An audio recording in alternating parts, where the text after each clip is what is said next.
Mga bro, straight talk mula mismo sa Philippine Coast Guard, PCG, Chief Admiral Ronnie Gavan, kahit may plano ang gobyerno na bumili ng 40 fast patrol vessels, kulang pa rin ito para masagot ang buong pangangailangan ng bansa pagdating sa maritime security. Sa totoo lang, hindi naman nakakagulat kasi kung titignan mo ang lawak ng ating maritime zones, sobrang laki talaga at hindi madaling bantayan kahit gaano pa karaming bagong barko ang idagdag. Sinabi ni Admiral Gavan ang pahayag na ito nang tanungin siya tungkol sa procurement ng 40 units ng 35-meter Fast Patrol Craft FPC mula France sa ginanap na House Committee on Appropriations hearing nitong Huwebes. Ayon sa kanya, ang order na ito ay parte lang ng mas malawak na fleet plan ng PCG na nakatuon sa long-term maritime security strategy ng Pilipinas.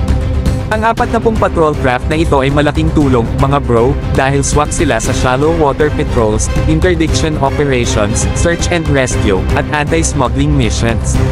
Pero gaya ng sabi ni Gavan, hindi pa rin ito sapat, lalo na kung ang pag-uusapan ay ang pagbabantay sa buong West Philippine Sea, Philippine Rise, at Exclusive Economic Zone, EEZ, na kasing laki ng buong Western Europe.